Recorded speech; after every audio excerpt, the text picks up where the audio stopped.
अगर हमें प्रिंट कराना हो अपना नाम 10 टाइम्स, तो कह सकते हैं कि वो जो 10 टाइम्स हम प्रिंटफ लिख के अपना नाम प्रिंट करेंगे अगर इस तरीके से, तो वो एक बेटर सॉल्यूशन नहीं होगा। हमें एक बेटर सॉल्यूशन चाहिए, तो उसके लिए हम यूज़ करेंगे फॉर लूप, और प्रोग्राम कुछ ही लाइनों में 2 लाइन में ही ख़त्म हो जाए, कह सकते हैं। आप देख रहे हैं कि मेन फंक्शन यूज़ किया, उसके बाद इंट आई।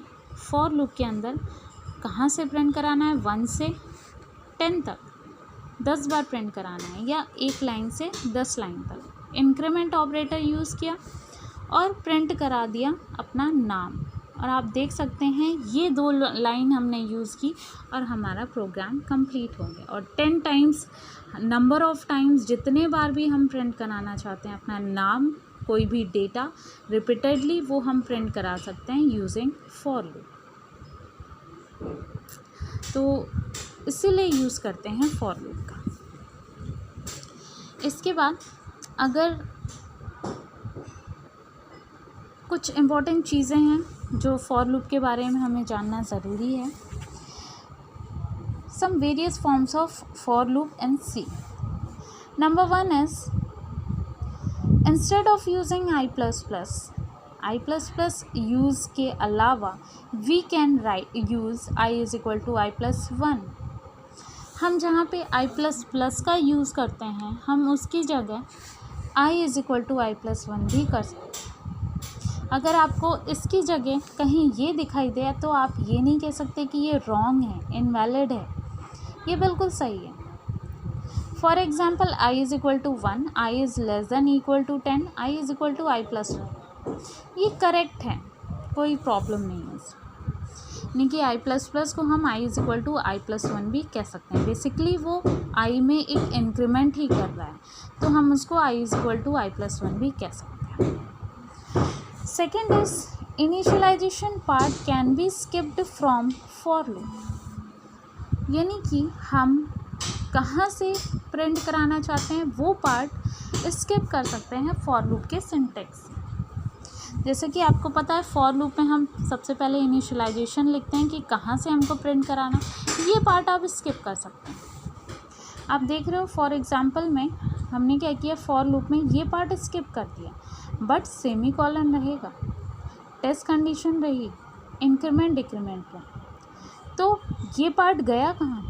ऐसा नहीं है कि इसे हम डिक्लेयर ही नहीं करेंगे, डिक्लेयर करेंगे, बट कहाँ करेंगे, एट टॉप। हमने इसके क्या कर दिया, डिक्लेरेशन के टाइम पे ही इनिशियलाइज भी कर दिया, int i is equal to 1। अब आप यहाँ करिए या यहाँ करिए, कोई दिक्कत नहीं है। तो इनिशियलाइजेशन का पार्ट आप फॉर लूप से स्किप भी कर सकते हैं, बट वो पार्ट आपको लिखना ज़रूरी है टॉप पे। इसके बाद we can skip the initialisation part, but semicolon before the test condition is must. Semicolon लिखना ज़रूरी है, without which you will get a compilation error. Third one is, like initialisation you can skip the increment decrement part also. Initialisation की तरह आप increment या decrement part ये होता है, इसे भी आप स्किप कर सकते हैं। अगर फॉर एग्ज़ाम्पल देखें तो फॉर लूप में आपने ब्रैकेट में इनिशियलाइजेशन लिखा, टेस्ट कंडीशन दिया, बट इंक्रीमेंट डिक्रीमेंट स्किप कर दिया, बट वो पार्ट रहेगा, बिल्कुल रहेगा। कहाँ रहेगा, तो ब्लॉक ऑफ स्टेटमेंट के अंदर। ये कर्ली ब्रेसेस यूज़ किया है, इसके अंदर स्टेटमेंट जो प्रिंट कराना है लास्ट में हम देंगे, जो हमें प्रिंट यानी कि आई प्लस प्लस जो हम यहाँ पे दे रहे थे इंक्रीमेंट ऑपरेटर, वो हमने यहाँ पे दे दिया। तो ऐसे भी आप कर सकते हैं। Fourth one is, variable is initialized before the loop and incremented और decremented inside the loop is also possible. यानी कि वेरिएबल इज़ इनिशियलाइज, हम वेरिएबल को हमने ऊपर इनिशियलाइज किया, इंक्रीमेंट डिक्रीमेंट को यहाँ किया, यहाँ स्किप कर दिया, यहाँ का पार्ट स्किप कर दिया, बट सेमी कॉलन है, ऐसा भी हम कर सकते हैं। सिर्फ टेस्ट कंडीशन रहेगी, तो आप कह सकते हैं कि टेस्ट कंडीशन मस्ट है लिखना, बाकी आप इनिशियलाइजेशन एंड इंक्रीमेंट डिक्रीमेंट को आप स्किप भी कर सकते हैं, कोई दिक्कत नहीं। इसके बाद एक क्वेश्चन की बात करें तो क्वेश्चन है write a program to find the sum of first 10 natural numbers. Natural numbers होते हैं, फर्स्ट 10 नेचुरल नंबर की बात करें तो होते हैं 1 2 3 4 5 6 7 8 9 10। तो फर्स्ट नेचुरल नंबर का सम निकालना है। सम मीन्स 1 + 2 + 3 + 4 + 5 + 6 + 7 + 8 + 9 + 10 दैट इज़ 55। तो हमें आउटपुट लाना है 55। तो इसके लिए अगर प्रोग्राम बनाना होगा यूजिंग फॉर लूप तो हम कैसे करेंगे, #include stdio.h, #include conio.h, main function, then आप आई डिक्लेयर करोगे क्योंकि फॉर लूप में आपको एक वेरिएबल चाहिए, एंड सम जो कि नेचुरल नंबर का सम प्रिंट करेगा, उसके लिए sum = 0। printf first 10 natural numbers are. For loop में कहाँ से प्रिंट कराना है, 1 से कहाँ तक, 10 i++। ब्रैकेट के अंदर हमें उन नेचुरल नंबर्स का सम प्रिंट कराना है, तो हमने लिखा सम = सम + आई यानी कि ये जो वैल्यूज़ इंक्रीज़ हो रही हैं नेचुरल नंबर्स की, और सम यानी कि सम = 0 है, फर्स्ट टाइम में 0, तो 0 + 1 दैट इज़ 1, 1 असाइन हो गया सम में। सेकेंड टाइम में इंक्रीमेंट हुई, वैल्यू आई की वैल्यू 2 हो गई, तो 2 + 1 दैट इज़ 3, 3 चला गया सम में। फिर 3 + 3 दैट इज़ 6, 6 चला गया सम में। फिर 6 + 4 दैट इज़ 10, 10 चला गया सम में। फिर 10 + 5 दैट इज़ 15, 15 चला गया सम में। फिर 15 + 6 दैट इज़ 21, 21 चला गया सम में। 21 + 7 28, 28 चला गया सम में। 28 + 9 37, 37 चला गया सम में। 37 + 10 something is wrong,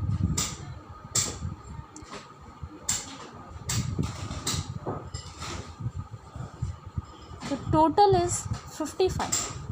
1 + 2 is 3, 3 + 3 is 6, 6 + 4 is 10, 10 + 5 is 15, 15 6 21, 21 and 7 is 28, 28 सम में चला गया। 28 + 7 28 + 8 दैट इज़ 36, 36 चला गया। 36 + 9 दैट इज़ 45, 45 चला गया इसमें। 45 + 10 that is 55।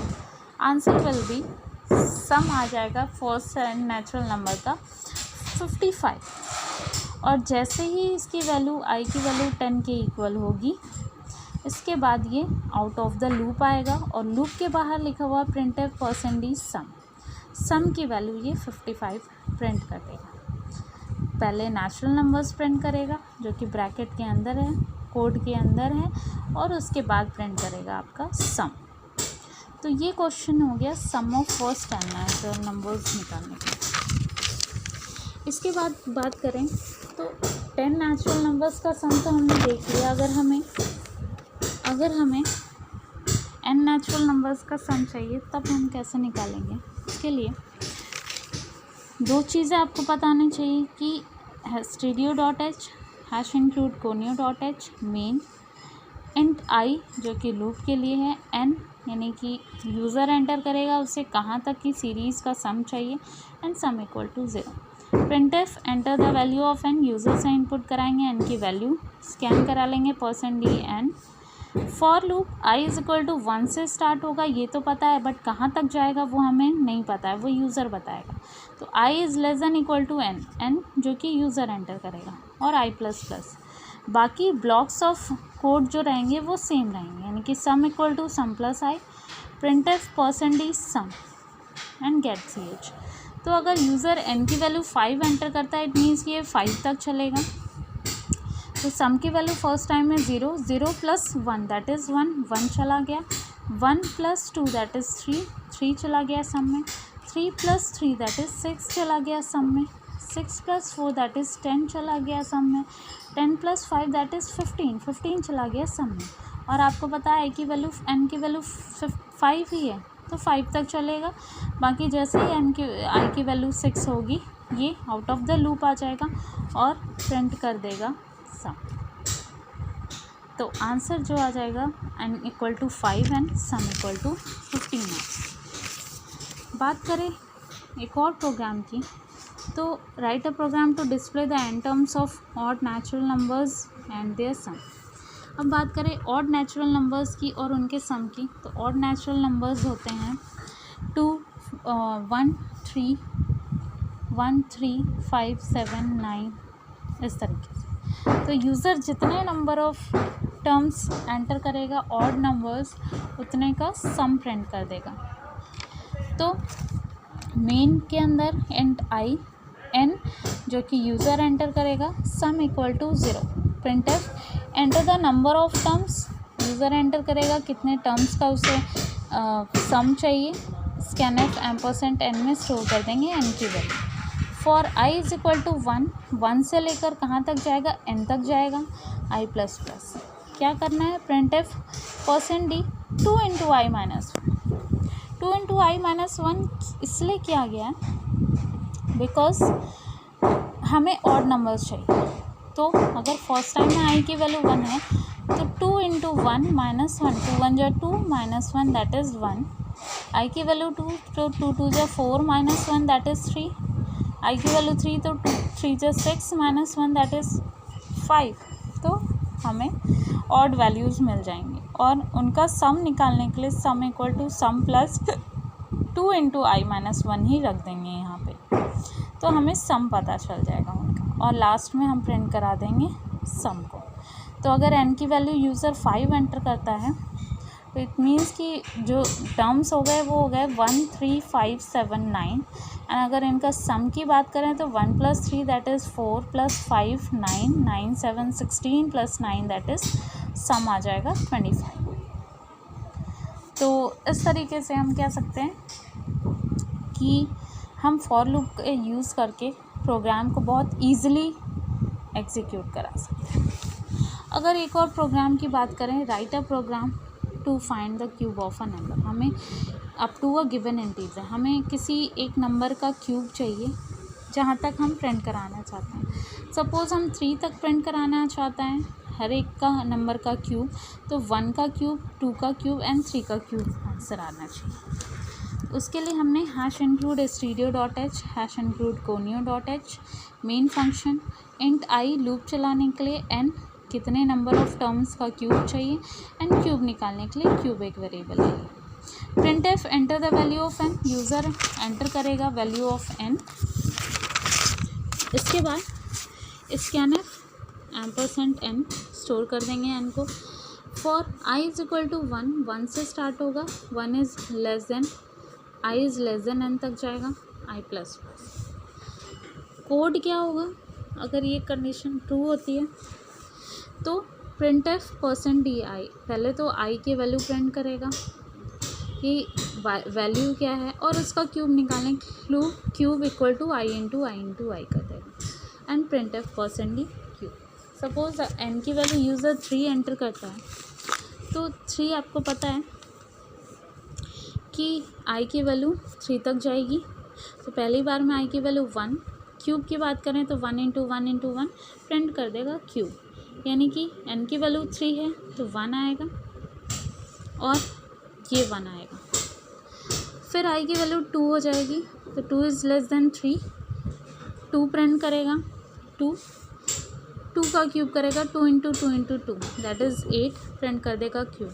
Answer will be 1 1 2 8 and third i की वैल्यू 3 हो जाएगी तो 3 is less than equal to 3 true, 3 print करेगा 3 इंटू 3 यानी कि 27। तो आंसर विल बी 3 एंड 27। तो 3 तक जैसे ही i की वैल्यू 4 होगी ये स्टॉप हो जाएगा और ब्लॉक के बाहर आ जाएगा, यानी कि प्रिंट कर देगा n is equal to 3 1 1 2 8 3 27। This will be the answer. इसके बाद अगर बात करें write a program to display alphabets from A to Z using for loop. अगर हमें अल्फ़ाबेट्स प्रिंट कराने हैं using for loop A to Z तो उसके लिए हमें कहाँ से प्रिंट कराने, ए से कहाँ तक, जेड तक इंक्रीमेंट कर देंगे, बस इतनी सी बात। तो हम इनकी आस्की वैल्यू से भी इन्हें प्रिंट करा सकते हैं और हम इन्हें कैरेक्टर से भी प्रिंट करा सकते हैं। तो अगर आस्की वैल्यू से प्रिंट कराना होगा तो hash include stdio.h, hash include conio.h, main void main int i. अगर हम आस्की वैल्यू से प्रिंट कराएंगे तो हमें आई लिया। फॉर लूप में आई की वैल्यू 97 रखेंगे बिकॉज हमें पता है कि आस्की वैल्यू ए की 97 से स्टार्ट होती है, जेड की होती है 122।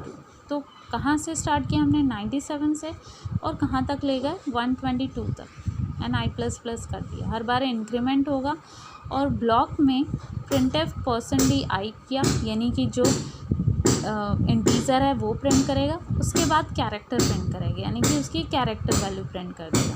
तो आंसर विल बी 97, पहली बार में 97 आएगा, कैरेक्टर प्रिंट करेगा ए, फिर 98, फिर बी, 99, फिर सी, इस तरीके से लास्ट में 122 and Z. This will be the answer जब हम आस्की वैल्यू से ए टू जेड प्रिंट कराएंगे। अगर हम यूज़ करते हैं सीधे कैरेक्टर्स की बात करें तो कैरेक्टर्स में हम सी को प्रिंट, सी एक वेरिएबल लेंगे, जैसे कैरेक्टर टाइप का हमने मान लिया। फॉर लूप में सी की वैल्यू ए से स्टार्ट किया, जेड तक दे दिया। ए सिंगल इन्वर्टेड कॉमास में इसीलिए लिखेंगे बिकॉज ये एक कैरेक्टर है, कैरेक्टर सिंगल इन्वर्टेड कॉमास में होते हैं। Semicolon, C is less than equal to Z, Z तक जाएगा एंड सी को इंक्रीमेंट कर देंगे और प्रिंट करा देंगे %c सी। तो इतने से स्टेटमेंट में आपको प्रिंट कर देगा values A to character A to Z. इसके बाद बात करें प्रोग्राम की, तो write a program to display table of any given integer. तो यहाँ पे आप देख रहे हो कि किसी भी जो भी यूज़र एंटर करेगा वैल्यू, उसकी टेबल आनी चाहिए। तो टेबल प्रिंट कराने के लिए hash include stdio.h, hash include conio.h, main function int a i t, a जो कि यूज़र एंटर करेगा जिसकी उसे टेबल चाहिए, आई लूप के लिए, टी टेबल के लिए। printf enter the number and scanf में एम्परसेंड ए से स्टोर कर देंगे उस नंबर को जिसकी हमें टेबल चाहिए। उसके बाद लूप चलाएंगे 1 से लेकर 10 तक, बिकॉज़ हमें पता है कि टेबल में 1 से लेकर 10 तक ही होते हैं इंक्रीमेंट, एंड उसे इंक्रीमेंट करा देंगे। ब्लॉक ऑफ स्टेटमेंट में t table equal to a into आई।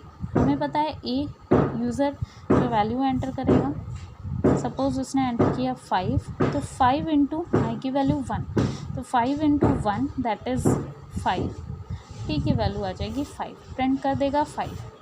फिर आई की वैल्यू 2 हो गई तो 5 इंटू 2 10 प्रिंट कर देगा। 5 इंटू 3 प्रिंट कर देगा। 5 इंटू 4 दैट इज़ 20 प्रिंट करेगा। 5 इंटू 5 25 दैट इज़ 25 प्रिंट करेगा।